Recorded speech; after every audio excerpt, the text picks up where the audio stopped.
nasiyan. Dan orang mukmin itu pelupa. Idza dzukira dzakara. Kalau diingatkan dia ingat. Itu orang beriman. Hadis ini diriwayatkan oleh Imam Tabrani dalam Al-Mu'jamul Awsat dan disahihkan oleh Syekh Albani rahimahullahu taala. Setelah kita tahu tentang siapa kita, maka kita harus menetapkan sikap kita terhadap diri kita sendiri. Banyak di antara kita itu, atau kebanyakan manusia, itu memikirkan kesenangan. Tapi sedikit yang memikirkan keselamatan.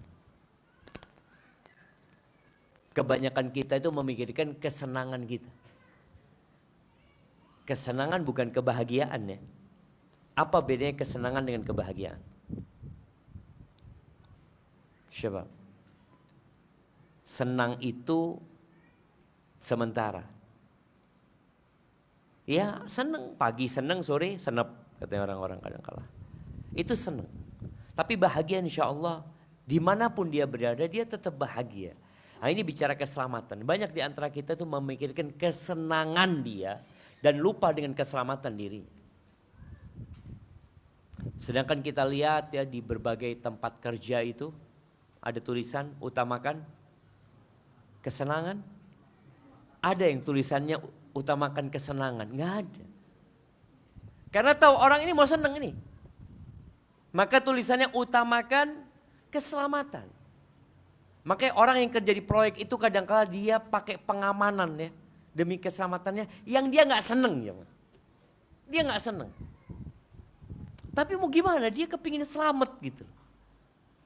Nah, di beberapa tempat proyek utamakan sholat dan keselamatan. Ada yang seperti itu. Kita mau masuk 10 awal Dzulhijjah. Tapi kebanyakan kita nggak ngeh. Nggak ada apa-apa sih gitu loh. Ada apa? Orang berpikir ada apa gitu loh. Nggak ada, kalau mau Ramadan, Masya Allah di mana-mana ada ucapan selamat memasuki bulan Ramadan. Selamat berpuasa ya. Kalau mau masuk Desember, antum akan lihat di mana-mana ada ucapan itu. Selamat tahun baru dan hari Natal biasanya mereka sebutkan.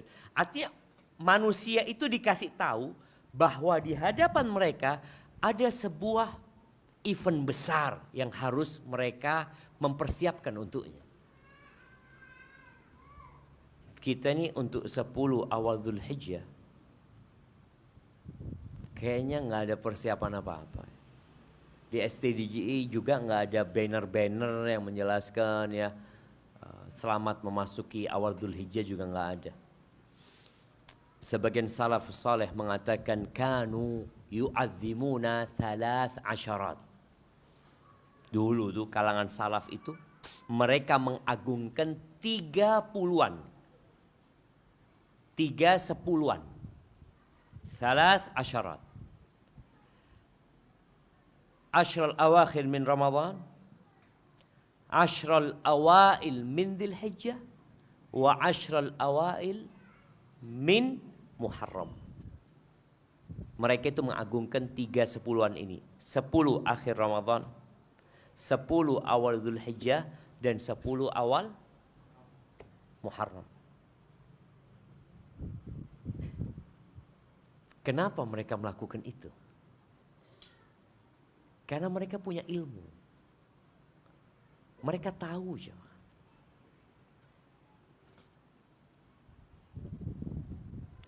Ketika dikatakan kepada antum semua, bentar lagi ada tamu datang ke STDI. Ba'dal Isya insyaallah.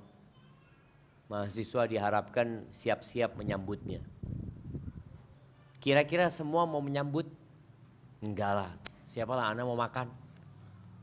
Sebagian mikir anak makan, anak mau istirahat. Ya semua punya macam-macam. Tapi dikatakan yang datang ini Bapak Presiden Jokowi. Makan nggak jadian tuh? Enggak lah. Anak mau nyambut beliau. Kenapa? Karena antum tahu Maka di sini sesuai dengan ilmu antum tentang tamu yang akan datang, maka sebesar itu pula penghormatan antum untuk tamu tersebut. Kenapa al-ilmu qabla al-qawli wal amal? Bicara 10 awal Dzulhijjah ini yang tinggal 2 hari. Allah Azza wa Jalla bersumpah wal fajri walayalin ashar. Allah mengatakan demi fajar dan demi 10 malam. Fajar tiap pagi terbit. Allah tidak bersumpah dengan sesuatu kecuali ada sesuatu di sesuatu itu. Tiap pagi kita melihat fajar. Malam itu pergi. Ara'aitum law ja'alallahu 'alaikumul laila sarmadan ila yaumil qiyamah. Man ilahun ghairullahi ya'tikum bidhiya.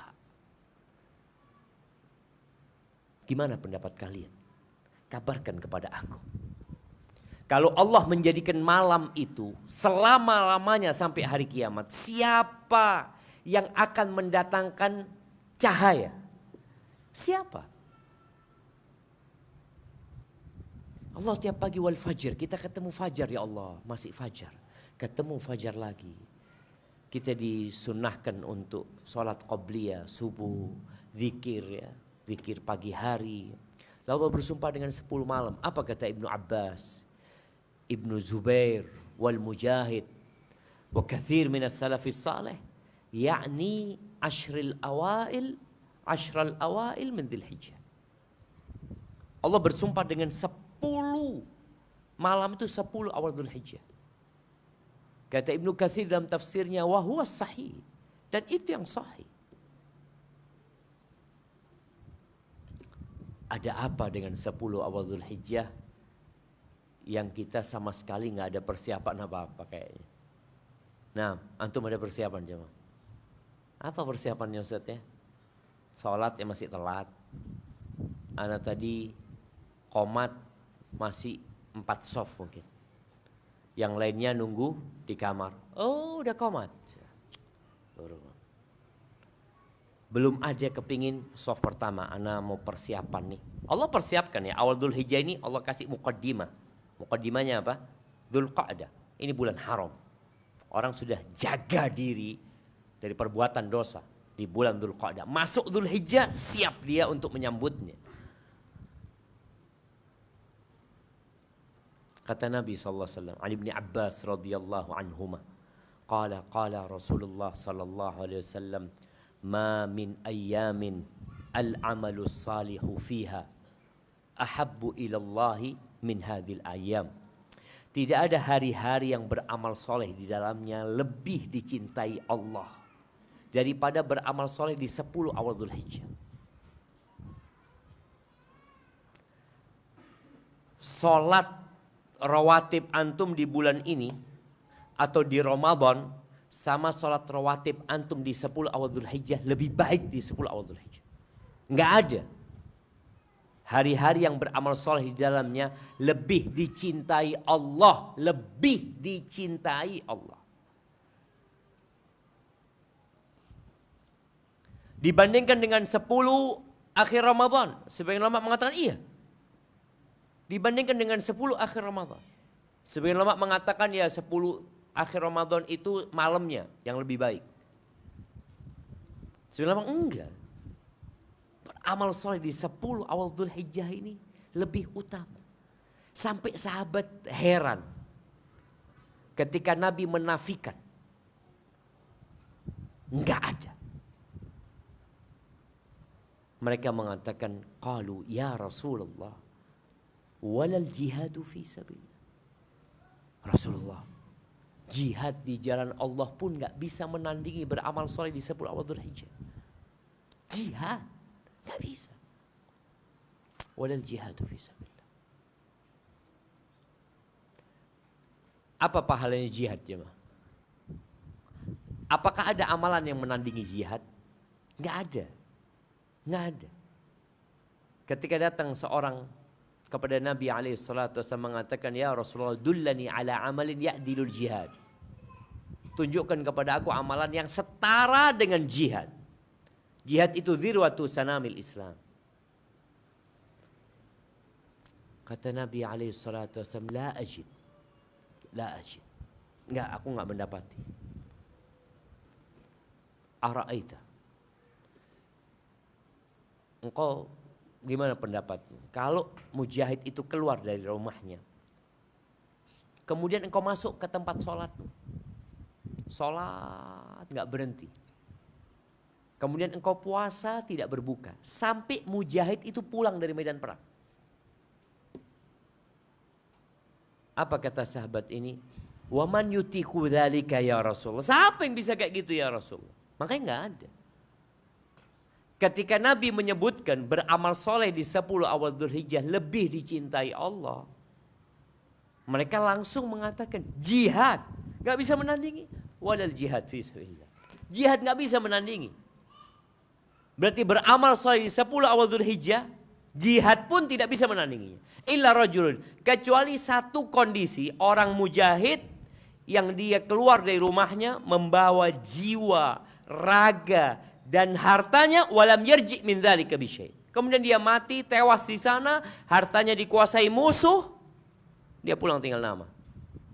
Itu yang enggak sebanding. Tapi kalau mujahid ini menang, tetap beramal soleh di awal Dzulhijjah lebih utama. Bayangin coba. Kemudian kita santai. Di hadis Abdullah bin Umar mengatakan, Nabi SAW bersabda, a'zamu ayyamid dunya indallah. A'zamu ayyamid dunya indallah. Hari-hari dunia yang paling besar. Kita lihat di negeri kita dan di negeri lainnya, mereka punya hari-hari besar. Oh, hari besar ini, hari besar ini, hari besar ini. Dalam agama kita, kata Nabi SAW, a'zamu ayyamid dunya. Hari-hari dunia yang paling besar. Ayyamul Ashr. 10 awal Dzulhijjah. Ya, fa'akthiru fihinna minat tahlili wat takbiri wat tahmid. Maka perbanyak kalian di 10 awal Dzulhijjah itu untuk bertakbir, bertahmid, bertahlil, baca Allahu Akbar, Allahu Akbar. La ilaha illallah wallahu akbar. Allahu akbar walillahil hamd. Abdullah bin Umar bin Khattab. Abdullah bin Umar itu, Masya Allah, salah satu sosok sahabat yang paling senang ngamalkan sunnah Nabi SAW. Semua sahabat senang ya, tapi ada kekhususan. Di beberapa pertemuan yang lalu ingat bahwasanya,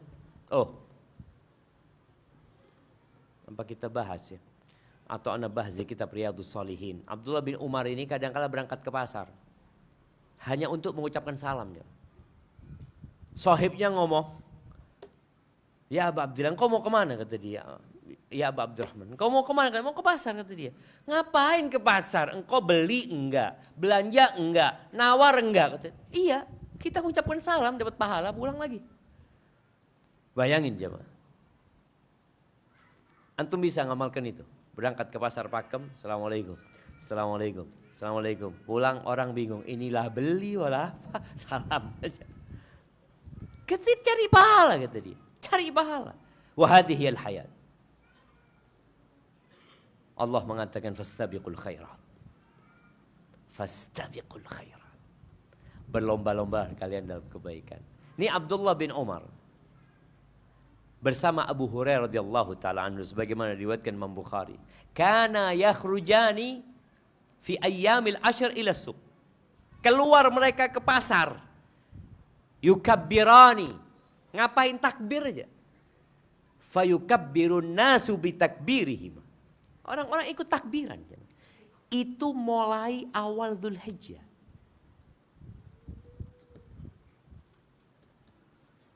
Dan harapan anak antum para penuntut ilmu menjadi orang yang paling awal mengamalkannya. Disebutkan Abdullah bin Umar itu. Yukabbiru ala sariri, ala firashi. yukabbiru ala dabatihi, yukabbiru fi fustatihi, yukabbiru fi masjidihi. Di mana aja Abdullah bin Umar itu takbir.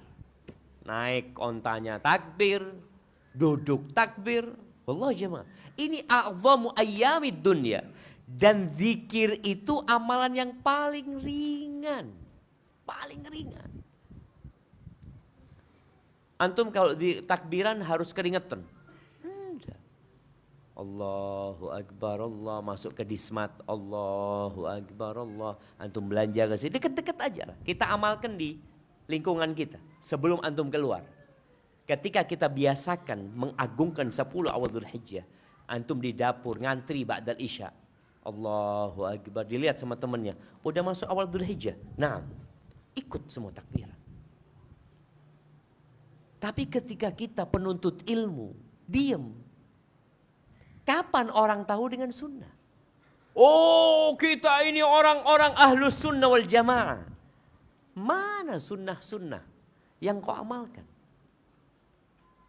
Sunnah-sunnah Nabi yang kau matikan. Dengan alasan malu. Gak enak sama orang. Ketika antum takbir, orang gak enak sama antum. Dia akan ikut takbir. Mungkin dia ketika ngelihat antum takbiran lagi belanja atau antum masuk minimarket yang ada ya seperti itu, antum akan dilihatin sama orang. Mungkin orang itu pulang saling bertanya, "Ana lihat tadi ada mahasiswa STDI itu, kok takbirannya masuk Indomaret, Alfamaret, mana lah, Dismat. Kenapa mereka takbiran?" Katanya mereka nggak suka sama bid'ah. Ini bid'ah ini. Karena baru buat mereka, baru. Sesuatu yang baru itu ya biasa. Kata Al-Imam Syafi'i, "An-nasu a'da'u ma jahilu." Manusia itu memusuhi hal-hal yang dia tidak kenal. Dia nggak kenal gitu. Seperti itu. Mungkin dia akan marah. Anak ingat di salah satu masjid di Madura. Habis sholat, anak zikir. Zikir dengan suara keras. Hadis sunnah. Bukan diem habis sholat itu. Zikir pakai suara, antum dengar. Ditegur sama orang. Jangan keras-keras ganggu yang lainnya itu. Iya. Karena kita gak biasa dengan sunnah. Sehingga sunnah itu terlupakan sama manusia. Ketika dihidupkan dianggap bid'ah. Yang bid'ah dianggap sunnah. Maka tolong puasa juga, persiapkan antum puasa. Puasa tanggal 1, 2, 3, 4, 5, 6, 7, 8, khususnya 9. Khususnya tanggal 9. Ketika orang sudah persiapan, dia anak heran ya. Kalau ada mahasiswa STD nggak puasa Arafah itu anak heran. Tapi nggak ada masalah, orang memang nggak wajib kan. Nggak wajib. Artinya kita mau masuk surga masing-masing dan surga itu derajatnya ya nggak satu. Allah mengatakan walikullin darajatun mimma amilu. Orang semua akan dapat derajat sesuai dengan amalan mereka. Dan tatkala kita belum punya persiapan apa-apa, antum minta tolong sama Allah. Yang sudah punya persiapan minta tolong sama Allah, yang belum minta tolong sama Allah. Terus antum minta tolong, ya Allah, jangan sampai di 10 awal Dzulhijjah pergi aku nggak dapat apa-apa ya Allah. Dosaku udah banyak. Masa dikasih kesempatan untuk menghapuskan dosa, malah kita tidak manfaatkan hal itu. Sholatnya ditambah. Yang nggak pernah rawatib, antum rawatib di 10 awal Dzulhijjah. Usahakan sholat antum di 10 awal Dzulhijjah itu minimal 40 rakaat. 17 sholat 5 waktu, 11 sholat malam, 12 sholat rawatib, 40. Antum baca sebagian salaf sholatnya 100 rakaat. Ada yang 300 rakaat sehari. Sholat apaan Ustaz? Loh kan ada sholat sunnah mutlak. Antum bisa sholat dari setelah sholat duhur sampai asar. Antum bisa sholat sejak matahari terbit duha, dari waktu duha masuk sampai zawal. Antum bisa sholat dari ba'dal maghrib sampai isya. Nih kita kajian nih. Ketika nggak ada kajian antum sholat lagi. Sholat lagi, sholat lagi, sholat sampai nunggu waktu isya. Kalau antum tadi rawatib 12. 11 rakaat sholat malam. Lalu antum sholat duha. Ada yang mengatakan sholat duha 8 rakaat. Oke 8 rakaat, sisanya sholat sunnah mutlak. Antum bisa. Atau duha itu waktunya terbatas tapi jumlahnya nggak dibatasi. Antum 1 jam sholat. Baca Quran. 1 jam lagi sholat. Baca Quran. Banyak waktu kita. Tapi kita tuh kalau untuk ibadah mikir. Kalau untuk kesenangan kita nggak mikir. Orang main bola dari ba'dal asar sampai maghrib. Kita ingat waktu kita masih muda. Dan sekarang masih muda juga. Kita kalau main bola itu maghrib. Kasih tahu maghrib gitu loh. Artinya kita itu mau menghabiskan kesenangan kita. Sholatnya cepat-cepat. Kok main bola 1 jam setengah, sholat 5 menit, nyari masjid yang paling cepat. Tinggalnya di asrama, sholatnya enggak. Dia lewatin Masjid Ar-Rahmah. Ana Ustadz mau cari langkah yang lebih banyak. Kita repot sama orang-orang pinter ini. Baik, barakallahu fiik. Kita lanjutkan kajian kita. Tafadhal, barakallahu.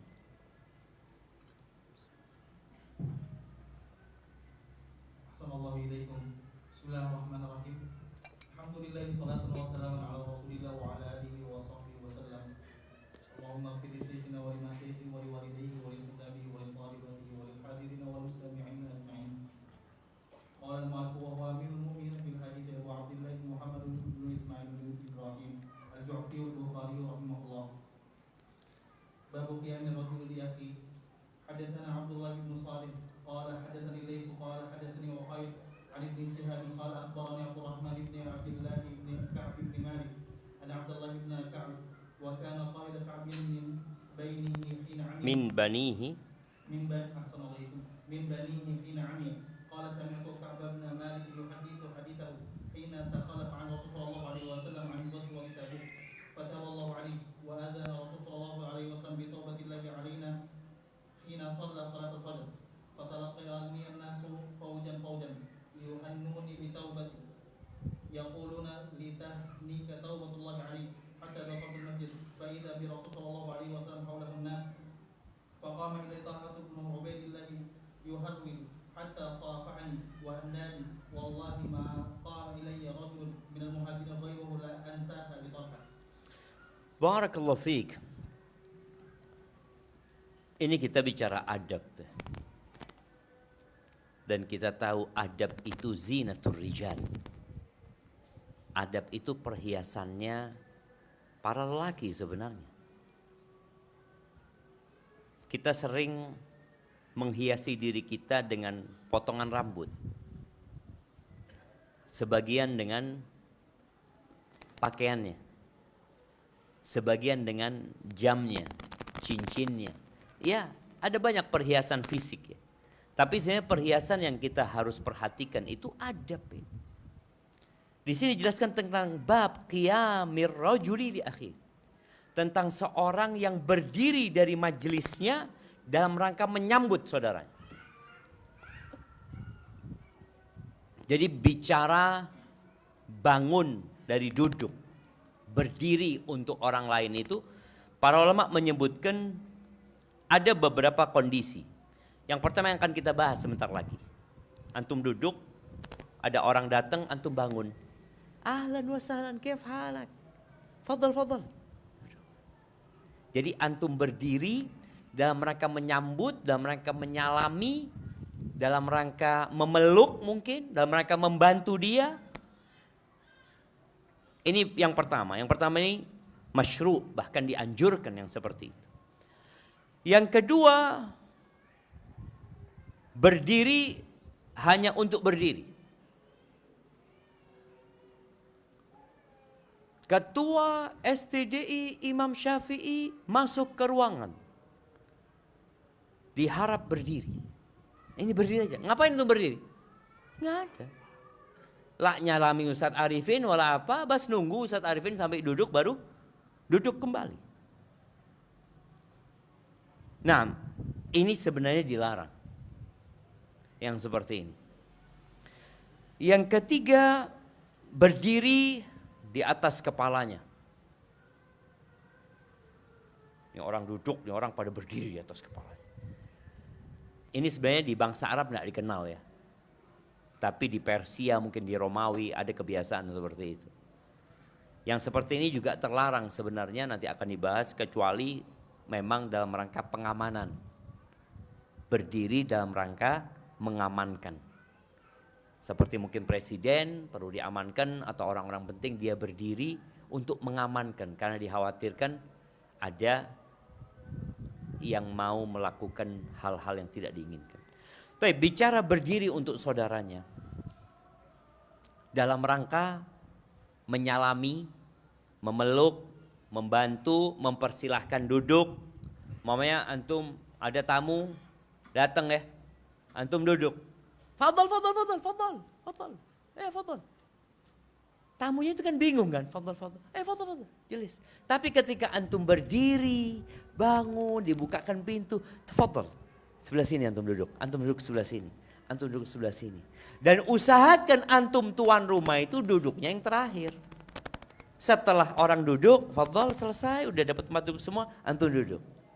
Artinya antum berdiri untuk menyambut mereka, untuk mempersilahkan mereka, bukan berdiri yang bengong doang. Ya, kayak halak bekhair, duduk lagi, enggak. Apa dalilnya bahwa berdiri menyambut saudaranya dalam rangka melakukan sesuatu yang diperbolehkan dalam agama? Ini hadis Ka'ab bin Malik yang diriwayatkan oleh anaknya. Akhbarani Abdurrahman ibn Abdullah ibn Ka'ab ibn Malik. Ini hadis riwayat anak dari bapaknya, bapak dari kakeknya. Anna Abdullah ibn Ka'ab, bahwa bapaknya Abdurrahman ini yang namanya Abdullah bin Ka'ab, wa kana qaida Ka'ab min banihi hina amiya.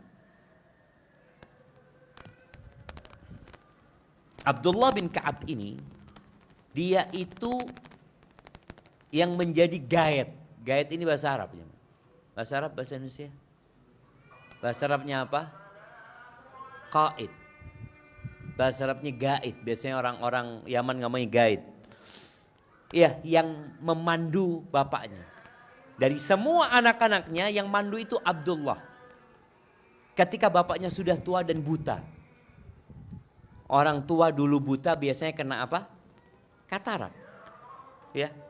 Seperti sekarang kan ada operasi katarak ya. Dulu mungkin belum ada, sehingga di masa tua mereka Abdullah ini yang menjadi pemandu bapaknya. Di antara anak-anaknya. Nih. Sang anak menceritakan bagaimana kebaktian bapaknya kepada kakeknya. Yang itu insya Allah akan diwarisi oleh anaknya ini. Dan kita kadangkala kalau orang tua kita hidup sama saudara kita merasa alhamdulillah tenang sudah anak. Biar hidup sama kakak, biar hidup sama adik, antum merasa nyaman. Padahal kita tahu Nabi alaihissalatu wassalam mengatakan al-walidu awsatu abwabil jannah.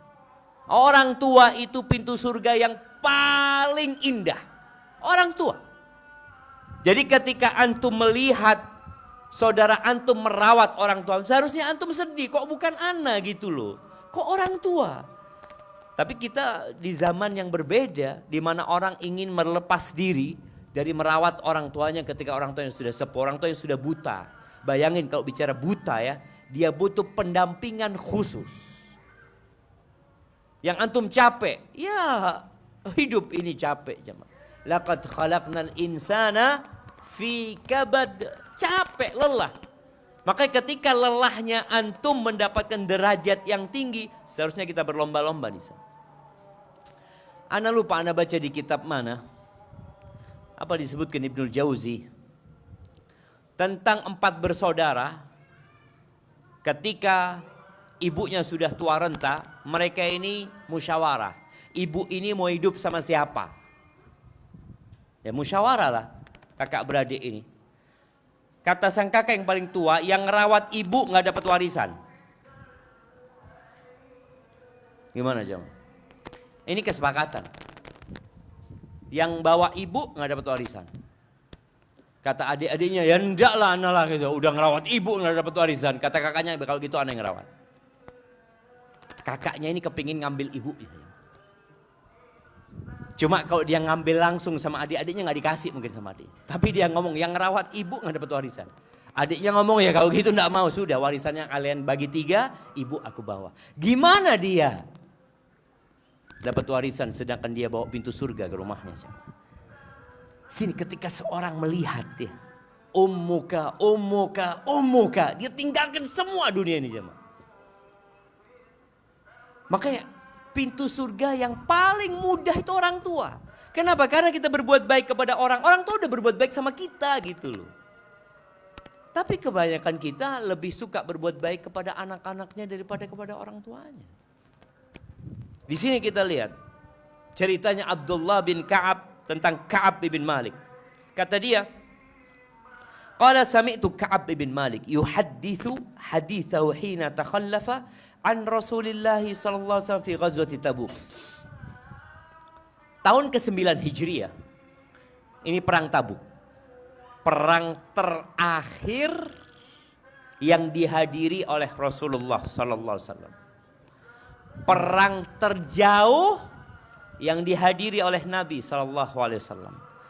Perang tersulit sampai dikatakan Jaisyul Usrah. Karena jaraknya jauh. Satu onta itu gantian, ada beberapa yang menyebutkan 20 orang gantian naik onta aja. Jadi jalannya lebih banyak daripada naik ontanya. Perjalanan dari kota Madinah menuju ke Tabuk 700 km kira-kira. Jumlah pasukannya waktu itu 30.000.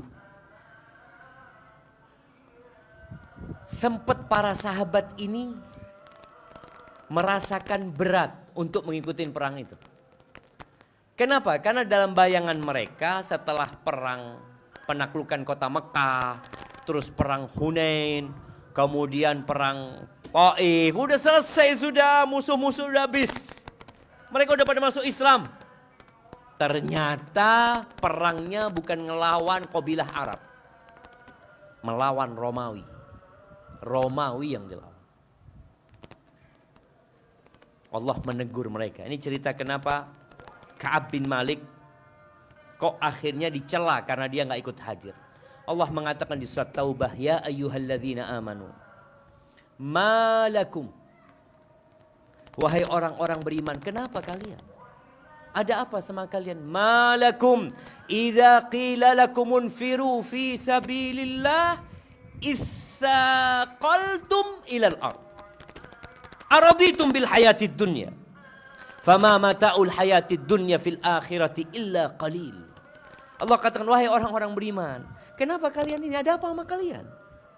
Yang kemarin disuruh jihad semangat, sekarang kalian kalau diajak jihad, diajak berjalan menuju peperangan, kok kalian condong berat ke bumi, berat ke dunia.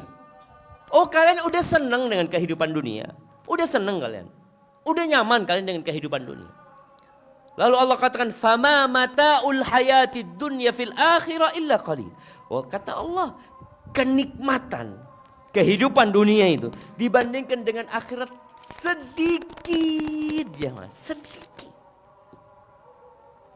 Illa tansuruhu faqad nasarahullah. Kalian kalau nggak mau nolong, nggak ada urusan. Allah sudah bantu nabinya. Iya, sampai akhir ayat itu, akhirnya sahabat semua bergegas, jemaah.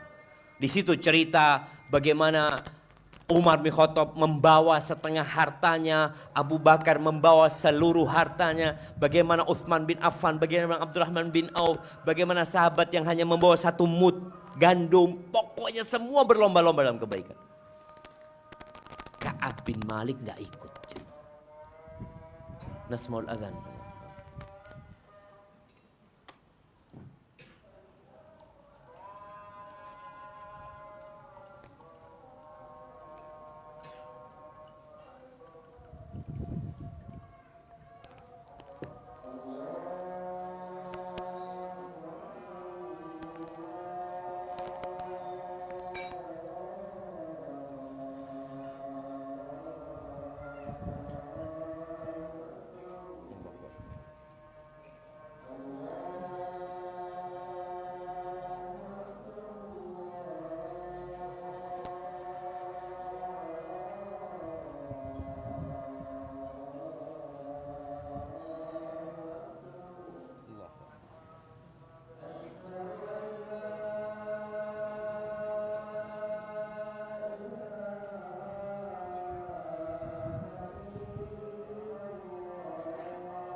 Allahumma salli ala Muhammad wa ala ali Ibrahim.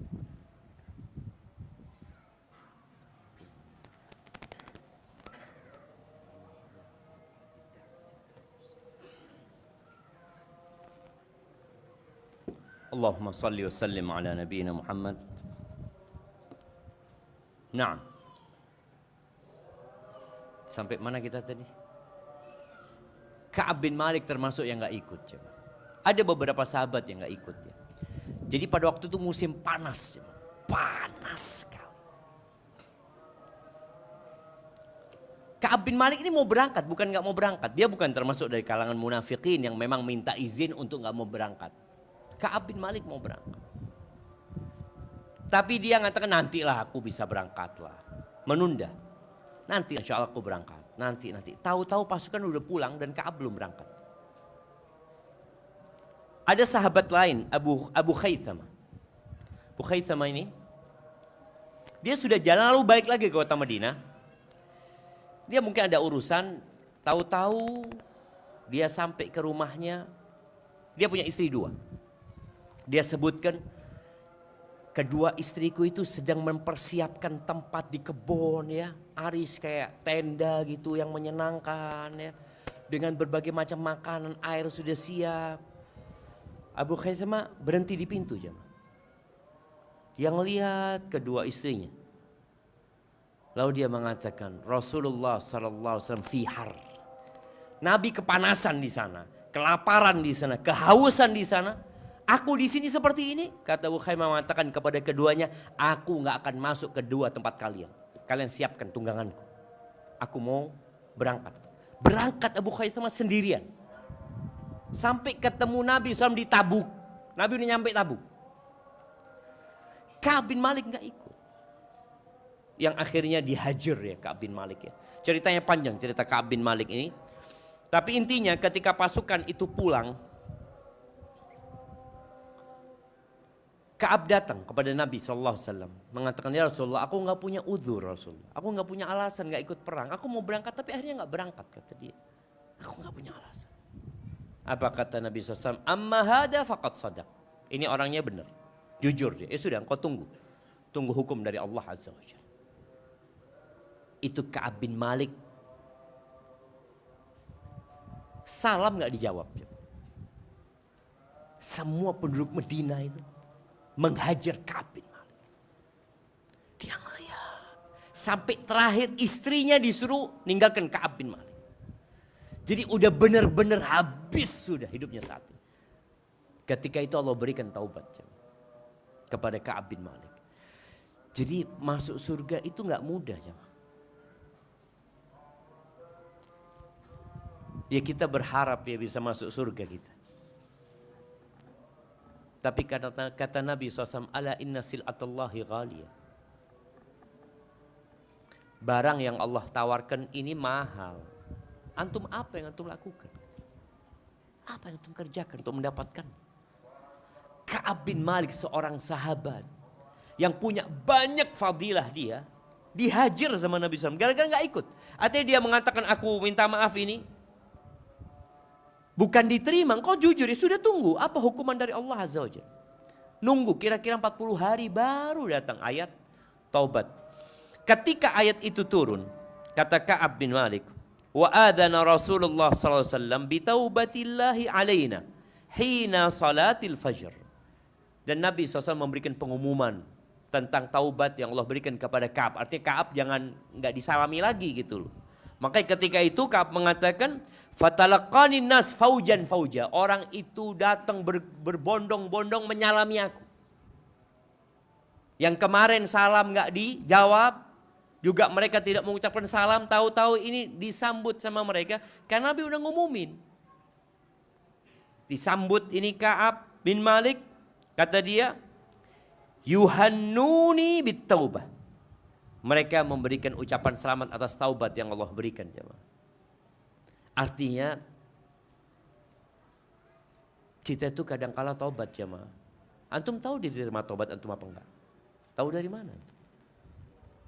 Ini Ka'ab nunggu 40 hari. Dia sudah taubat sejak awal kedatangan Nabi SAW. Dia mengatakan jujur, dia minta maaf. Nunggu taubatnya itu 40 hari. Ketika datang 40 apa 50 hari. Nanti coba dilihat ya.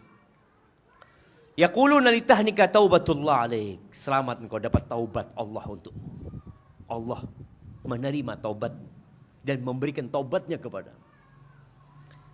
Hatta dakhaltul masjid, sampai aku masuk ke Masjid Nabawi. Artinya waktu subuh nih. Fa idza bi Rasulillah sallallahu alaihi wasallam haulahun nas. Ketika Ka'ab masuk, yang kemarin dia salam, kata Ka'ab, aku salam sama Nabi, aku ngelihat Nabi jawab apa enggak dengan lisannya. Ka'ab tetap salam jemaah. Orang enggak jawab, Ka'ab tetap salam. Habis sholat dia salam ya. Pokoknya dia sudah dihajar. Ketika dia lihat Nabi SAW bersama para sahabat, faqama ilayya Talha bin Ubaidillah yuharwil. Di antara semua sahabat itu ada satu sahabat yang berdiri. Berdiri bukan berjalan kaki menuju Ka'ab. Yuharwil. Lari kecil-kecil jemaah. Dia lari hatta sofahani. Wahanna'ani. Dia salaman sama aku sambil mengatakan selamat ya. Atas taubat Allah kepada dirimu. Selamat. Ini bukti bahwasanya kita bangkit dari tempat duduk kita untuk menyambut orang lain yang datang. Untuk bersalaman sama dia gak apa-apa. Wallahi kata Ka'ab bin Malik. Ma qama ilayya rajulun minal muhajirin ghairuhu la ansaha li Talha. Demi Allah enggak ada dari semua yang muhajirin itu yang bangun menyambutku memberikan ucapan selamat kecuali Talha. Talha bin Ubaidillah. Dan aku tidak akan melupakan itu buat Talha. Artinya sebuah kebaikan Talha ya. Dia menyambut Ka'ab bin Malik atas taubat yang Allah berikan. Wah, jemaah, bukan hanya Ka'ab ya. Ada 3 orang bersama Ka'ab atau 2 orang lainnya bersama Ka'ab. Dan Allah memberikan taubatnya kepada mereka. Sampai Allah mengatakan wa 'ala thalathatil ladzina khulifu hatta idza daqat 'alaihimul ardu bima rahubat wa daqat 'alaihim anfusuhum. Antum baca di surat Taubat itu berkaitan dengan taubatnya yang Allah berikan kepada Ka'ab. Ahsanallahu ilaikum. Izin bertanya Ustaz. Ada yang bertanya kepada ana. Apakah istri harus selalu mengikuti apa yang dikatakan suami selama tidak melanggar syariat? Apakah istri tidak memiliki hak untuk mengikuti apa yang diinginkan istri? Jamaah, nahkoda di kapal itu satu apa dua? Satu. Pilot itu satu apa dua? Satu apa dua? Satu pilot itu. Yang satunya co-pilot. Host itu satu apa dua? Antum sampai yang Zoom itu, hostnya berapa? Satu. Satunya lagi co-host. Kenapa? Ketika host itu dua, selesai antum. Nggak jadi kajian. Begitu pula dalam rumah tangga. Pemimpinnya itu suami. Jadi harus nurut sama suami. Tapi apabila sang istri punya keinginan, maka dia boleh memohon. Nggak boleh istri ngomong, bang sekali-kali engkau yang nurut sama aku. Waduh. Ganti ya, ganti baju. Sekali-kali engkau yang nurut sama aku. Ya enggak, musyawarah. Dan suami yang baik itu yang bermusyawarah sama istrinya. Tapi tidak semua suami baik. Tidak semua suami baik. Kalau istri ini dapat suami yang gak baik, ya sabar. Karena jangan boro-boro musyawarah. Yang ada dimaki nanti musyawarah. Bang kayaknya gak bagus, ya udah engkau diam, engkau ngalah. Ada hal-hal jamaah dalam rumah tangga itu sebenarnya pendapat yang seharusnya lebih diutamakan pendapat istri. Umpamanya cat di rumah. Suami apa istri? Antum anak kepingin warnanya hijau. Ngomong sama tukang cat, hijau warnanya kata dia. Kata istrinya, bang jangan bang. Putih aja, putih salju. Enggak hijau. Yang tinggal di rumah istri apa suami? Istri, tiap hari dia yang lihat hijau, na'udzubillah. Akhirnya dia gak bahagia di sana. Maka ada hal-hal yang suami seharusnya ngalah. Urusan cat engkau. Aku mau keramik warnanya gini, engkau terserah engkau. Karena ada cerita salah satu kawan yang dia tidak menuruti maunya istrinya. Warna keramik ini jamaah. Warna keramik, urusan keramik seperti itu. Suaminya cari yang lebih murah karena warna itu lebih mahal kata dia. Akhirnya itu keramik sampai sekarang kata dia selalu bikin ribut. Bang ini bang keramik yang kau beli bang, gak bagus. Makanya ada hal-hal yang perlu kita ngalah seperti itu. Nah, itu kalau suaminya baik. Kalau suaminya nggak baik, sudah engkau turutin. Engkau turutin. Selama keinginan suamimu tidak bertentangan dengan perintah Allah. Lagi keluar mau makan. Sang suami mengatakan, aku mau ayam geprek. Bang, kayaknya rame bang ayam geprek. Bang. Nggak apa-apa. Ahsan ayam bakar aja. Nggak ayam geprek. Sampai ke ayam geprek tutup tentu saja. Kata istrinya, udah kasih tahu. Nggak perlu. Istri itu jangan kemudian membuat keributan. Udah diem aja. Dalam hati suaminya sudah gelo. Iya ya. Diam. Tapi kalau engkau pancing-pancing ribut, ada hal-hal yang jangan.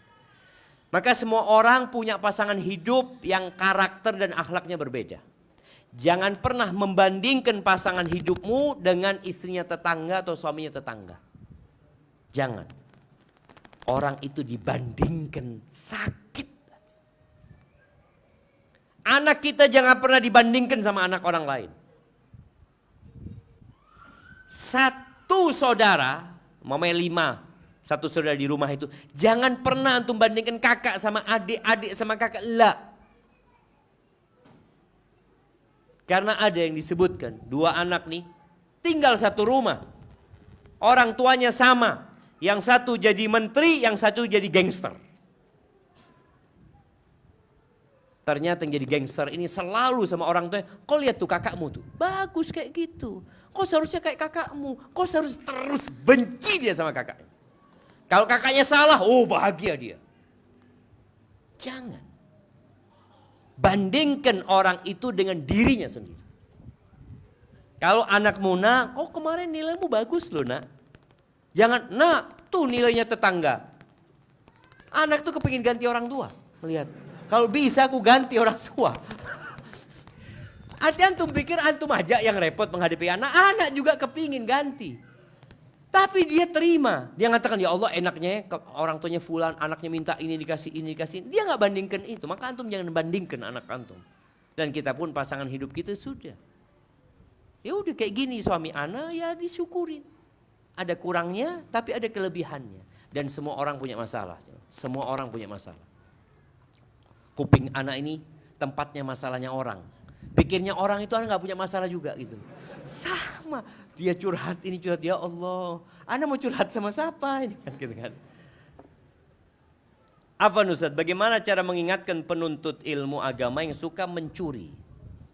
Dan apa efek yang ditimbulkan terhadap badan dunia maupun akhirat orang tersebut? Jazakallah khair. Wallahi jamaah. Yang mencuri jarum ketika dia kecil dan dibiarkan, dia akan mencuri kuda nanti ketika dia besar. Kalau bicara efeknya orang ini nggak akan bahagia. Nggak akan bahagia. Ada orang kaya jamaah, orang kaya, dia kadang-kadang masuk ke minimarket, dia nyuri ya. Dia ngambil coklat, dimasukkan ya. Sampai rumah dia seneng gitu jamaah. Jadi pencurian itu jadi kebahagiaan dia. Bayangkan ya. Sampai dia kaya pun tetap mencuri. Ini menunjukkan bahwa memang ada orang-orang yang dicatat sebagai penghuni neraka. Dengan amalan-amalan dia seperti itu. Maka bagaimana cara kita? Cara kita menasihati dia. Yang kedua, jangan membuka kesempatan untuk dia mencuri. Antum udah tahu teman sekamar antum nih nakal, suka mencuri. Maka antum gembok. Jangan sengaja naruh fulus di sana, anak taruh fulus nanti hilang tuh Ustaz, kata dia. Iya, hilang kan? Betul. Terus loh, antum ini memang nyuruh dia mencuri gitu loh. Jangan gitu loh. Tutup kesempatan sambil didoakan dia.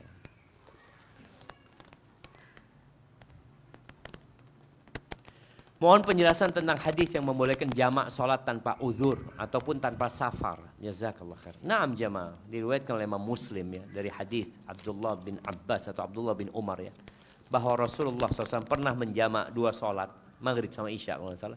Itu min ghairi matarin wala khauf, tanpa ada alasan gitu. Tanpa ada alasan. Tanpa ada hujan atau hal yang menakutkan, nggak ada. Ketika ditanya kenapa Nabi melakukan itu, untuk mengasih tahu kepada umatnya bahwa agama kita ini nggak sulit gitu. Artinya kalau antum dalam kondisi yang memang harus menjamak, jamak nggak apa-apa gitu. Tapi jangan ninggalin sholat, jangan nunda waktu sholat. Artinya memang kondisi nggak bisa, ini harus jamak gitu.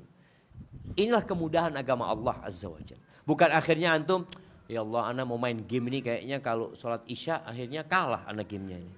Enggak kayak gitu. Jadi ketika antum memang merasa anak kok capek badan anak Ustaz ya, kayaknya anak mau jamak aja, anak mau jamak maghrib sama isya kemudian anak mau tidur seperti itu. Fadhal. Tapi bukan dijadikan kebiasaan. Nah, anak tadi habis main bola kecapean. Setiap habis main bola jamak maghrib isya. Ya bukan seperti itu. Jadi agama ini mudah tapi jangan digampang-gampangin. Jangan. Ana dari tahun ke tahun selalu kurban sapi sendiri.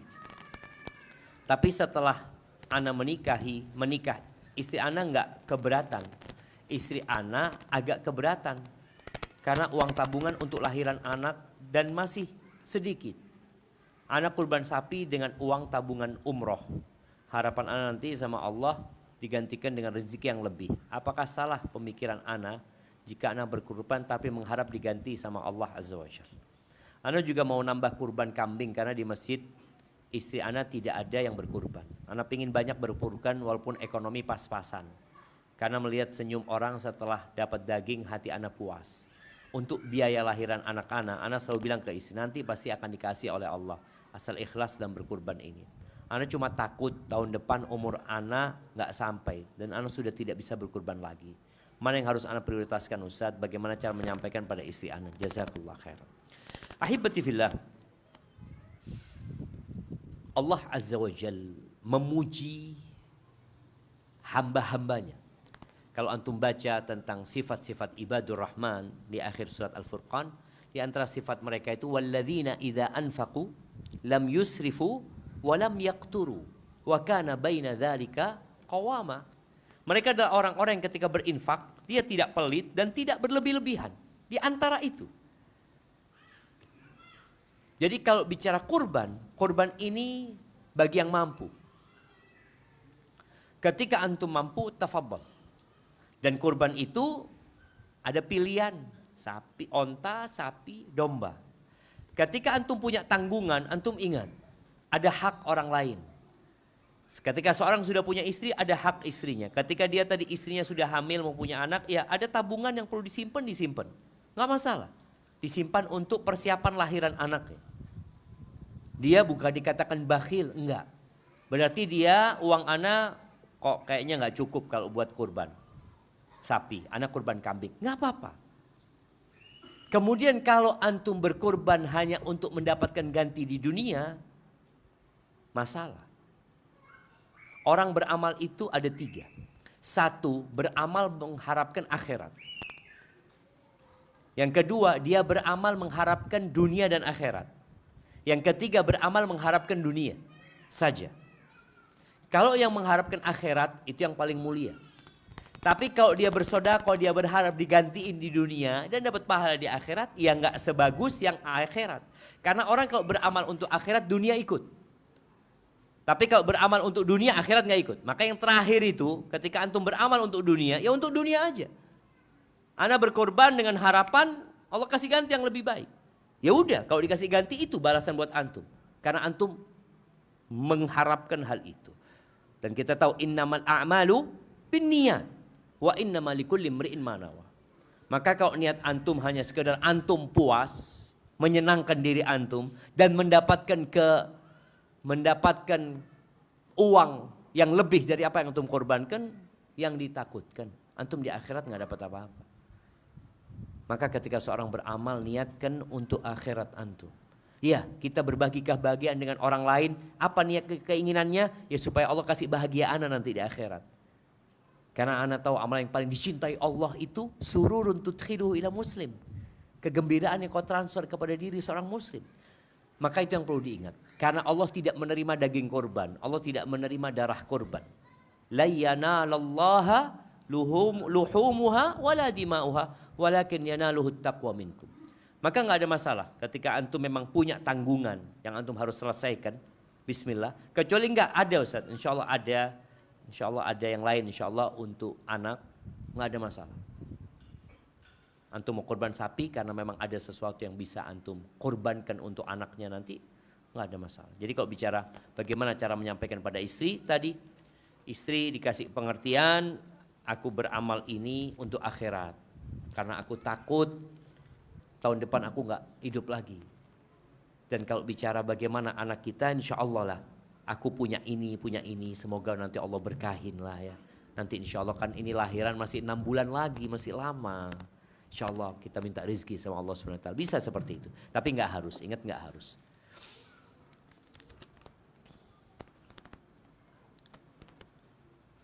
Selama kuliah, masa-masa kuliah di sini mendengar banyak nasihat dan kepingin berbakti ketika pulang nanti.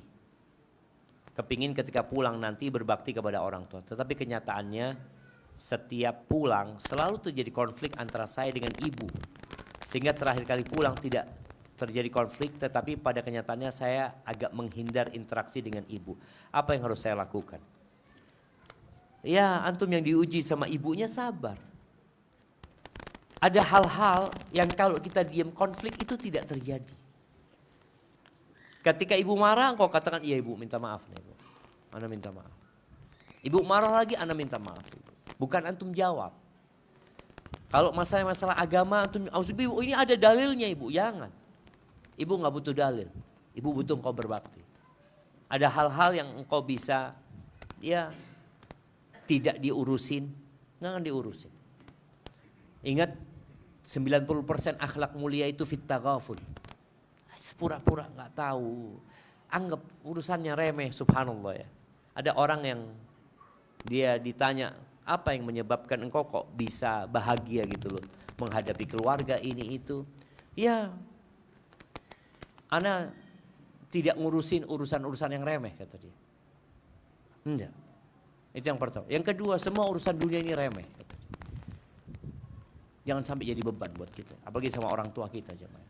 Antum minta maaf sama ibu, selesai. Kalau bicara menghindar dari ibu, antum kan takut nggak sabar. Ya antum harus kuatkan kesabaran. Biarkan ibu umpamanya, sampai ada Syekh Utsman Al-Khamis ya. Ketika dia mengatakan, kalau ibumu mengatakan anta la khaira fih, iya ibu, aku nggak ada baiknya ibu. Minta maaf bu, doakan supaya kau jadi orang baik bu. Gitu. Nanti ibumu mengatakan kepadamu anta himar, sampai Syekh anta himar.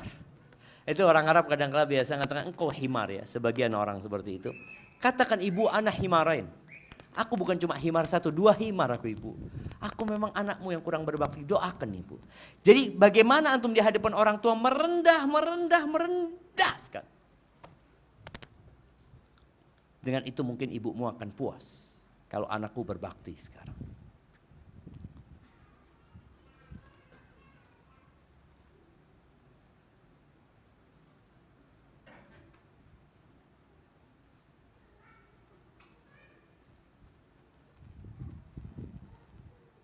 Ini ada pertanyaan tentang ustadz yang sering sekali cepat dan tidak jelas saat mengucapkan sallallahu alaihi wasallam dan radhiyallahu anhu. Terkadang saat berta'awud lafaz nirrajimnya tidak dibaca.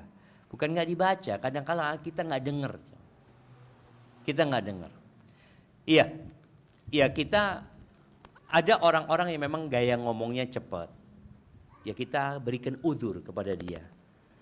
Antum jangan niru seperti itu. Boleh jadi mungkin kita diperintahkan untuk watawasau bil haq watawasau bis sabr.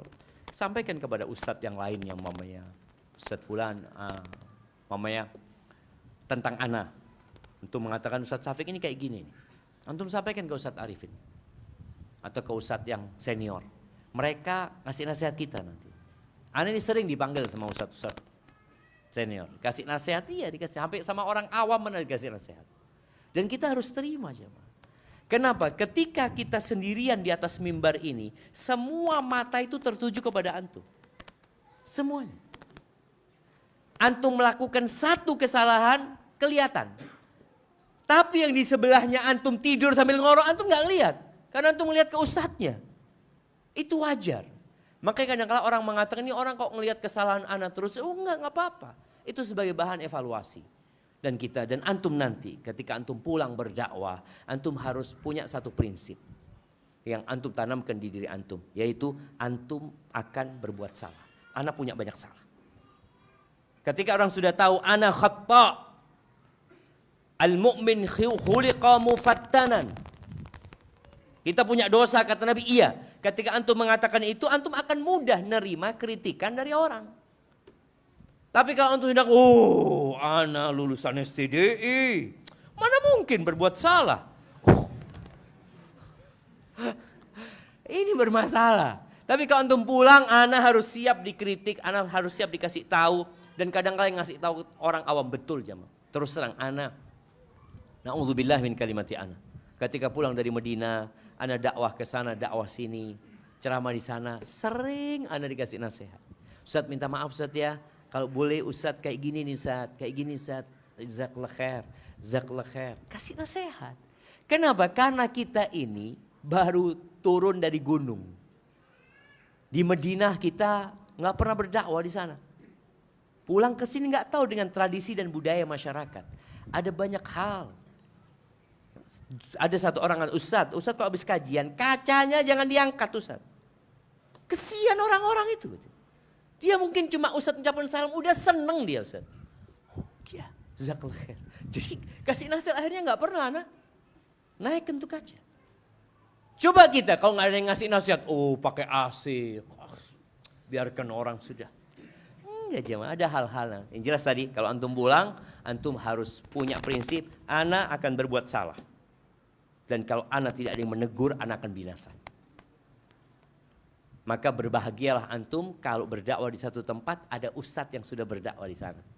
Ada orang-orang yang lebih tua yang akan meluruskan antum ketika antum salah. Itu mungkin dapat Anda sampaikan jamaah. Jangan lupa a'zamu ayyamid dunya, persiapkan berdoa mohon sama Allah supaya di hari itu kita dikasih sehat, dikasih keimanan, dikasih ketakwaan, dan dikasih taufik untuk bisa berlomba-lomba dalam kebaikan. Subhanakallahumma bihamdika asyhadu an la ilaha illa anta astaghfiruka wa atubu ilaik. Dan mungkin pekan depan